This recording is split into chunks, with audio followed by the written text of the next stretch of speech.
So, welcome back, and it's Saturday, and it's about 3 o'clock, so I'm thinking I was gonna start this video this evening, get some cute stuff, show you around, and then finish it tomorrow. There's a lot going on, so there's like, this will be like another one of those like all over the place videos, but I wanted to show you what's been happening and all that fun stuff. So, never dull moment.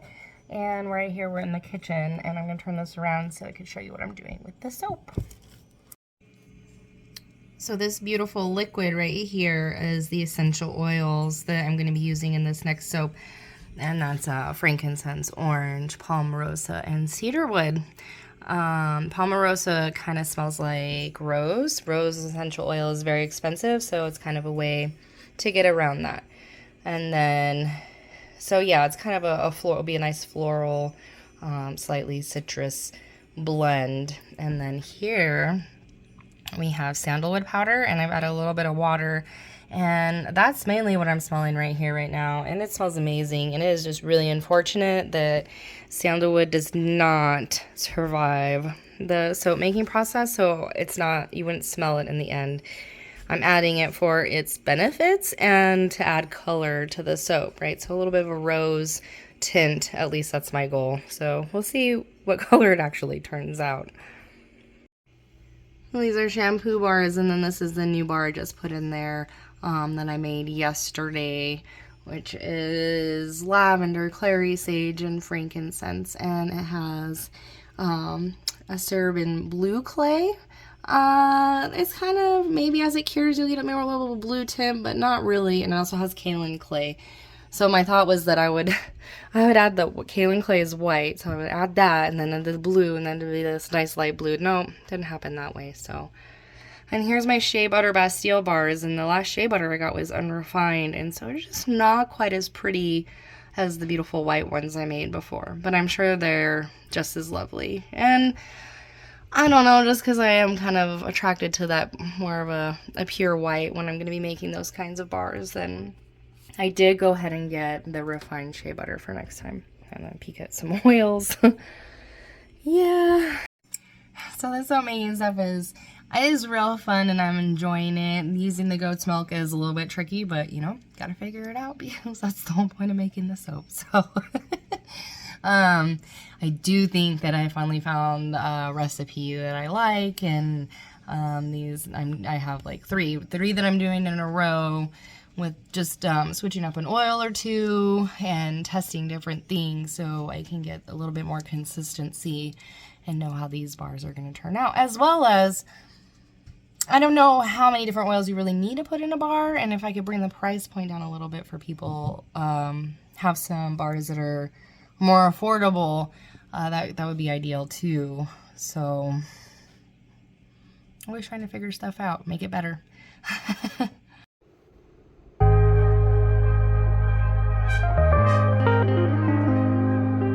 Okay, so out there, okay, in the center, there's the chicken coop, the Fort Knox chicken coop, and then out further past the pots and you see the posts out there, that is our new buck enclosure, and it should be finished this week. And then Silas and our two new, our buckling that we're getting, and Iris's little buckling, and compadre will all have a new home in their fortified new pen. So we were trying to learn a few things and do designs differently, because they are very hard on fencing, and we took that lightly last time. We did not this time. So hopefully it's great, and it's about over twice the size of their old one, so they're really getting an upgrade, and I think they're going to be happy. And in the back corner is going to be a little shelter for them, and then the girls, they can just dream of the girls and look over at them and see how beautiful they are. Okay, just doing a little soap making in the kitchen, and I'm gonna turn you around right now so I can just show you a little bit of the process in case you're interested, and then we will go outside. Okay, so right now what you're looking at is the lye mixture. So all soap has sodium hydroxide, and that's the lye, and goat's milk, and half a teaspoon of white clay. So that's what you see right there. Usually it heats up really fast, but because the goat's milk's in ice cubes, this is probably around 75 degrees right now. Over here, this is all the combined oils. So the shea butter takes the longest to melt, and the takes the hottest temperatures to melt, and so this is probably close to 120. What I have to do now is wait for that oil to get down to room temperature so that they're about the same, and then I'm soaping at really, 80-degree temperature, 75, because milk, sugars, anything you add to soap heats it up even more than the chemical reaction is already doing, and you can get weird results that way. So I'm trying to figure out the best way to keep temperatures cool, keep the scents, if it gets too hot, then it's just going to kill off all my essential oils, which I don't want. So yeah, that's kind of where we're at right now. So I'm just going to wait for that to cool down, and then we'll combine the two, and then add the essential oils and the sandalwood and pour it into their molds, and voila.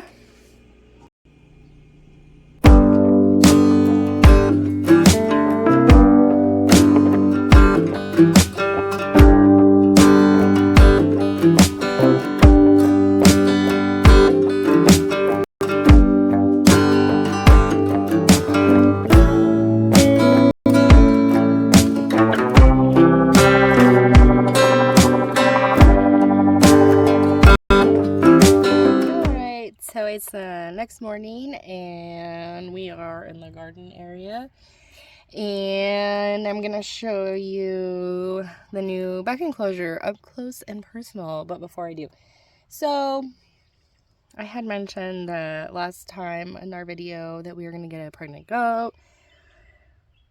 Well, we're not. It all kind of like fell through, and the lady that was going to do the transporting doesn't know if she's going to make it in time, and it just puts like her delivery very close, and everyone was stressed about it. And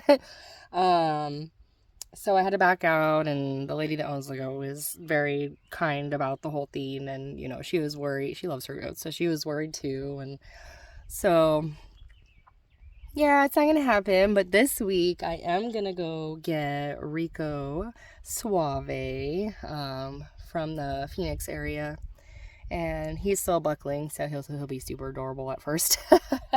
But yeah, his home will be behind me here, so yeah, let's take a look. Okay, so there's the new gate, and it's gonna be like facing this way. So to get there, come through here. And out this way, and then it'll be in here. I wanted to do it this way because in case we have to work with them or whatever, I don't want to be taking them out right in the middle of the garden area. So once the fencing is up in here, then the garden fence will come down and get reinforced to hold those wily bucks. But yeah, this is just a real nice area. And then up in this corner back here will be this is the highest point, and so that's where their little shelter will be. But pretty cool. All right, so here's where the bucks are, or Silas is our only buck at the moment. Well, I guess Iris is little buckling, but he's not big enough to be with Silas yet. So Silas and Compadre. Compadre's weather, so can't really call him a buck. But yeah, see, they're just okay. Welded wire. I did read. We did know, kind of. We ignored that it wasn't gonna work, and it didn't really work. So, we've gotten the field fencing for their new enclosure, which will be great. But yeah, so once they're moved out of here, since we're not going to get the pregnant girl anymore, we're going to move irises, 2 little doelings in here to be weaned when the time is right. So that gives us a perfect place to separate and keep an eye on. And I'm just really kind of looking forward to having this space as a kidding area if we need to separate someone, as a place to as I said, like have the kids get weaned. So the chickens, hello. So yeah. And, you know, Silas, they're just going to love their new huge area. So I don't think they're going to, and they'll be able, and you guys will be able to see the ladies, huh? How about that?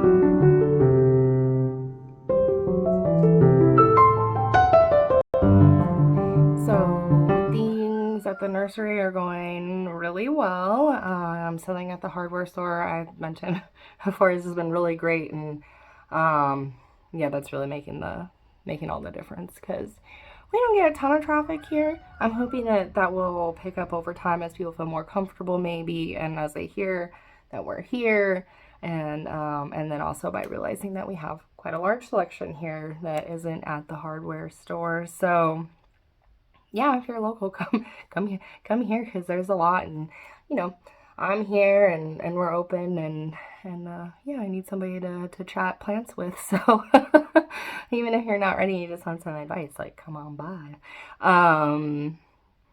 Okay, so we did soaps. We talked about the new buck enclosure.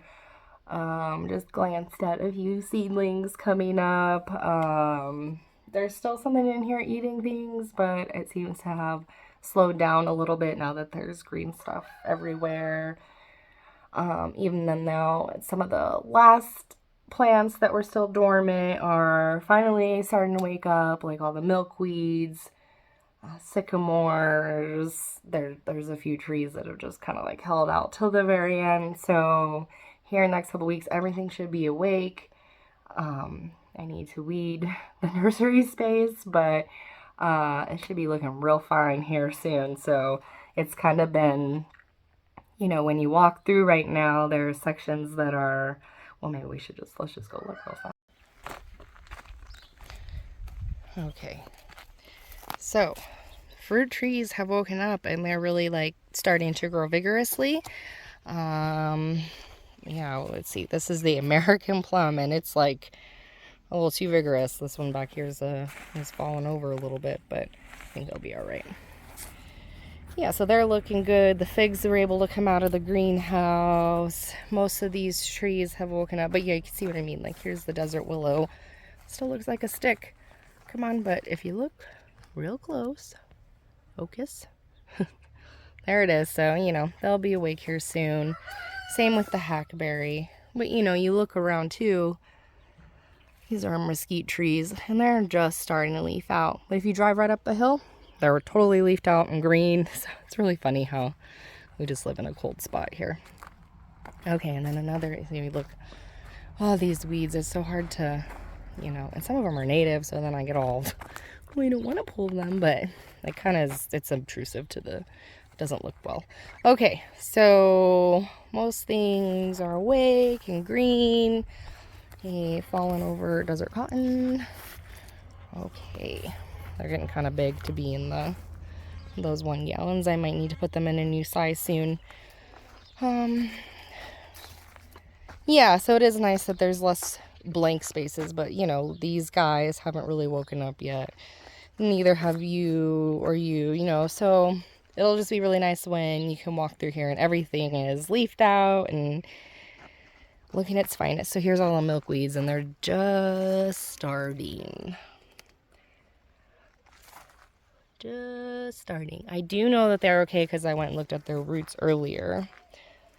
But yeah, so, and all the new seedlings. So when I pot up our new seedlings, then I'd go ahead and I put them on the other side so they can grow into their 1 gallon. And in theory, most of this stuff on this side should be rooted in and ready to go. What's the matter, Loki? Oh no. Oh, I'm so sorry. Are you not allowed inside anymore because you pee everywhere? Oh no. I still love you. Okay. Boo loves you. Okay, we'll cuddle soon. Okay.